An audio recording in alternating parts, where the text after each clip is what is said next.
Shalom, everyone. Is it a mitzvah to talk? God gave us the ability, the power of speech, and we want to know what's better, what's best, to be quiet or to talk. Sometimes are we required to talk? Are we obligated to speak? Why some people born mute if it's a mitzvah to talk? So what are they doing in this world?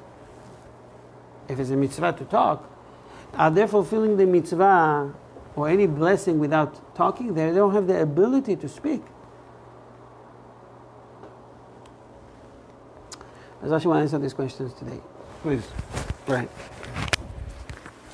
A mitzvah, speaking of Torah and fear of heaven, to be shunned, false testimony, indecent speech, and slander, petty speech containing neither transgression nor benefit, as most of the world's talk, such as speaking of what has already been done, and the customs of kings and other such of the affairs of the world.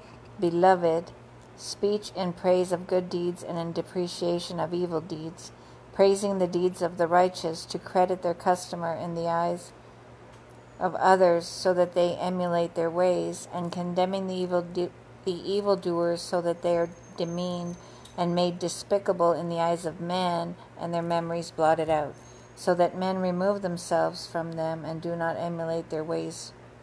Permissible speech of trade for one's livelihood, and of clothing, food and drink, and other one's needs. But one who minimizes his speech, even in this area, is to be praised. According to the sages, most of the world's talk is unnecessary, aside from those modes of speech which are explicitly forbidden, such as levity, flattery, falsehood, and slander, each of which will have a special gate devoted to it. Okay.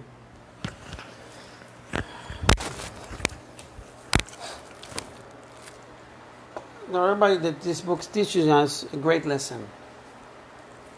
Something that everybody knows already. We mentioned that a million times. If you don't have something smart to say, don't say anything, right? But sometimes you have to speak up. Sometimes you have to fight back. Sometimes you have to answer. If someone accusing you of something, let's say for stealing, that's not the time to be quiet. If it's false. You have to answer. You have to reply, I didn't do it, or I did it and I'm sorry.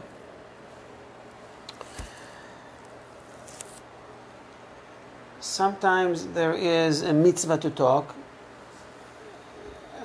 talking as part of prayers, and saying brachot, and praises to God, or instruct our children, our wife, our husband.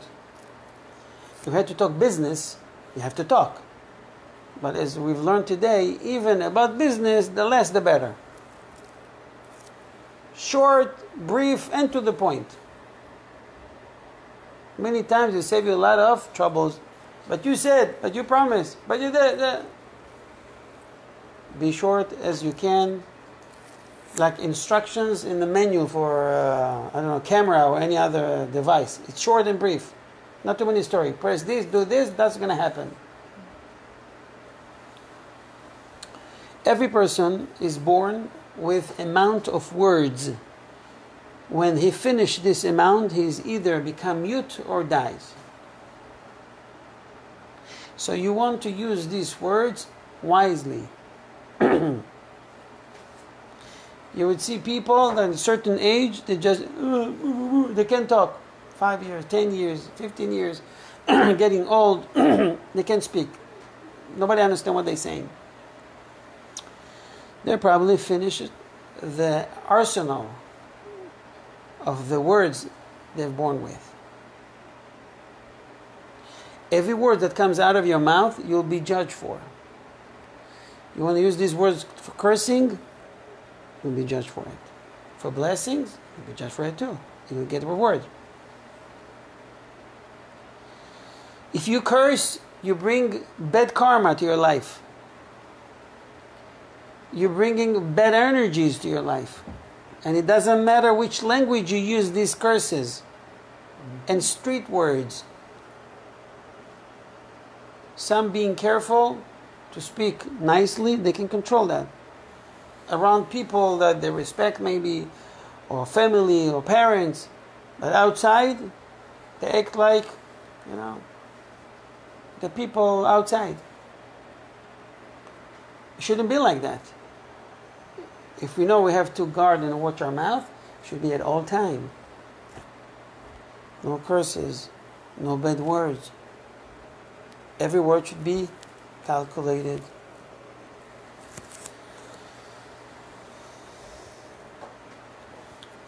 So, this is a very simple lesson, and today we're starting a new part that it's really, really important to read the next part. At which point, and it's very hard, you have to be silent. We've learned that many years ago when you just started, the classes at the Citadel, about the power of silent. And we ask the questions, what is harder, to do or not to do? Most of the people says, to do. Not to do, it's easier. Just sit down and I don't do anything. I just don't do anything. No, sometimes it's harder not to do anything, because if you've been insulted, let's see if you don't do anything. Just sitting quiet and not responding and putting your head down. People hurting you from other people. Can you be quiet? Can you be silent then? If you do, you can control it. You control your evil inclination. You can do a lot of things in your life. The Torah appreciates the one that control his evil inclination more than one that conquer a whole city. A great fighter. Tov moshel berocho miloched ir. Greater is the one that control his spirit than someone that conquer a whole city. Thank you. Which one considered as a hero, as someone strong? Someone that overcome the evil inclination. Because the first reaction is to respond. Boom. You, I will show you. Come outside. You act like a monkey. Monkeys are acting like that. A human being, you have brain. You know how many fights could be over in 1 second? I'm sorry, I did a mistake. Just say I'm sorry. Even if you know you're right. People came out, they're crazy, or they're drunk, they shoot, or they're under drug. They don't even remember what they did. But a family member, a family guy that with kids, got killed for trying to fight back, to show off. Be quiet, go to your car, drive home safely. It's the wisest thing to do. In Israel, they taught us in the army, Krav Maga. And I heard about Krav Maga. First lesson is, you get into a fight, run home.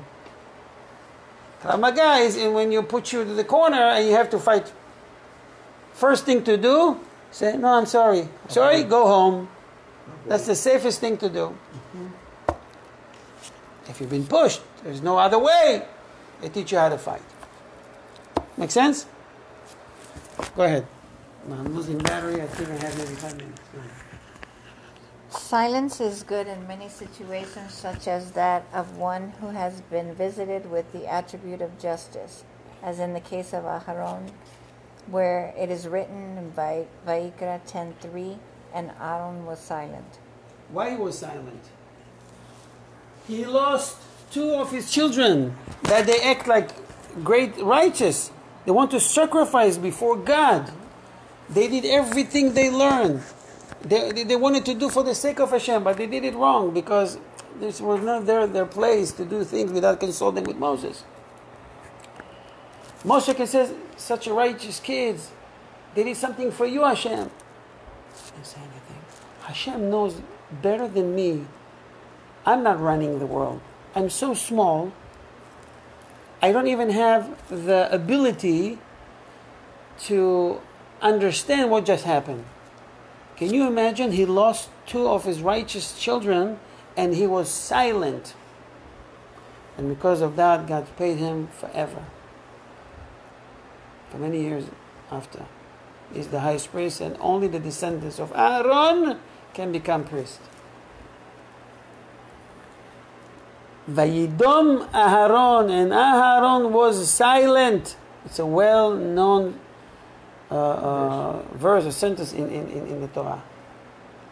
Sometimes you need to hold on to this trait to be silent. You've been tested. Everything that happens to us in our life is test.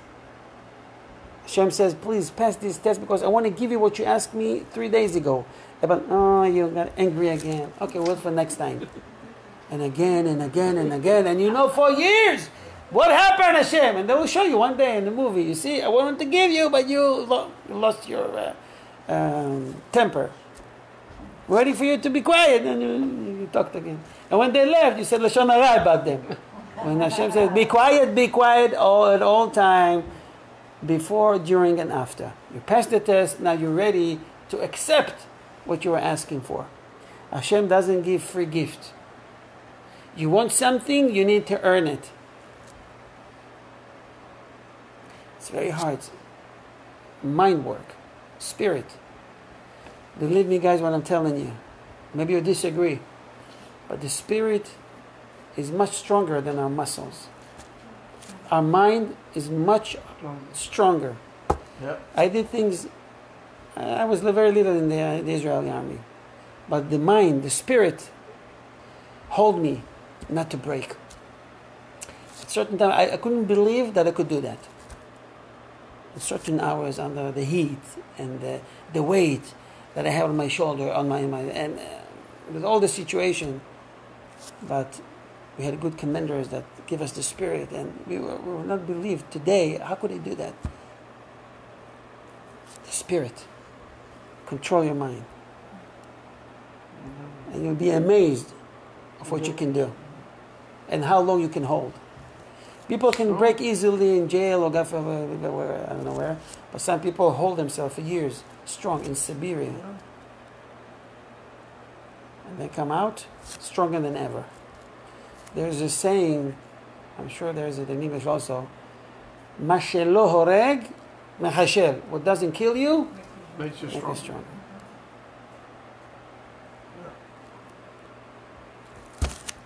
Let's finish this part.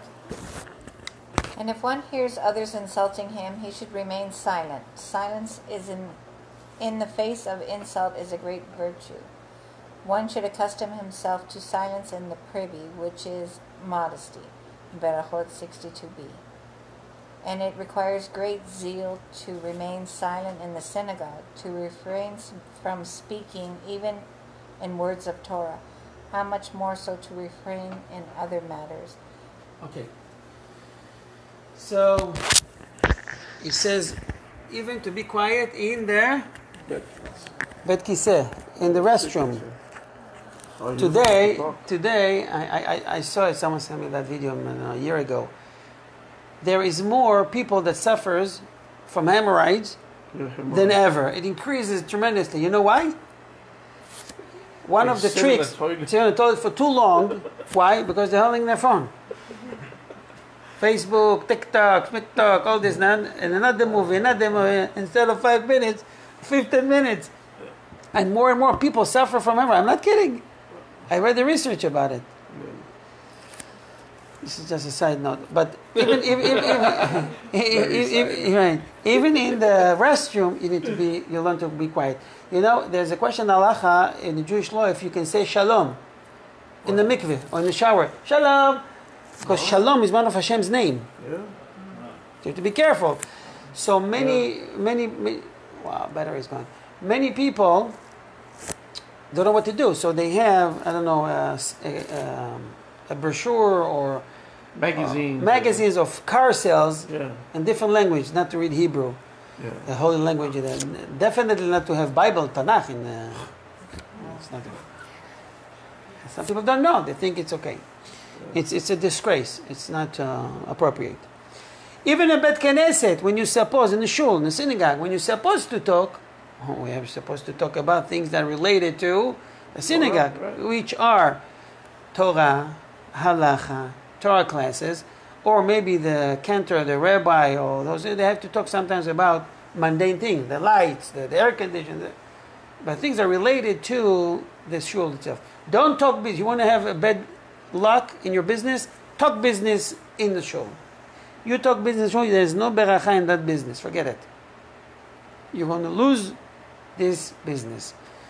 Because shul, synagogue, meant for prayers and Torah. It's not the place to talk about your business. When you can talk about your business in the shul? During tefillah. When you pray, you can ask at the silent tefillah for Hashem. Hashem, help me with this, help me with that. This is the right place. But don't do business with your friends about this, about that, talking about mundane things in the shul. It's not appropriate. It's not a place of business. You have to walk out. There's some people that I know, they're not religious. But when they come to shul, they will never talk with you business in the shul. They will tell you, they don't even know why. I asked a guy something, is from Los Angeles. He said, let's talk outside. He doesn't even understand why. His father taught him, he thinks it's a bad mazal and all that. I told him, you're not quite wrong. I told him about the significance of the place and all that. That you should not speak about this. I asked him a question, he thought it's a business related. Anyways. So, my dear friends, everything has to go through the sifter of our brain. Some people doesn't go through that. They think, boom, they shoot out, and they regret. Many times you can't take your words back. Even if you punch someone, the bruises won't go away. Probably forget about it. But the word you say to someone, or insult, will remain with him forever. Calculate your words. Think before what you're about to say, because sometimes it's too late. And the better is, in many ways, and we will learn to be silent. So there is a mitzvah to talk. It depends. When and where. If you pray, if you bless, there's a mitzvah. Say it out loud. Everybody will reply with amen. You get another mitzvah. Say it in the right place at the right time. Not in places that are not appropriate. You got into a conflict with someone. With your son, with your daughter, with your wife, with your husband. Count to 10. Relax. Don't respond. One of the rabbis used to have a special suit, special jacket. He would wear it only when he got angry. And he called it the jacket of anger. And one of his sons asked him, Abba, why are you doing that? He told him, you know how many times this jacket saved me? Because I made a rule. I won't get angry before I wear it. And he put it in a certain room, in a high place, and he hid the key. By the time he got it, and he opened, and he put the jacket, he already forgot 80% of the fight. Yeah, that's good. So it was not just a jacket when he can come back and fight. He did that process, and he worked that hard. So, it will calm him down. He will not respond till he put this jacket. But by the time he got the jacket, he already thought what to say and what not to say. Sometimes he didn't even open that high closet. We should all have this jacket of anger. It will help us a lot to control our life, and it will better our life in a way that you can't even imagine. Your wife says something that upsets you. Chill out. Come down. Go to that jacket. Put it. And then you'll save yourself a lot of troubles. Yeah. Your husband makes you upset, don't respond.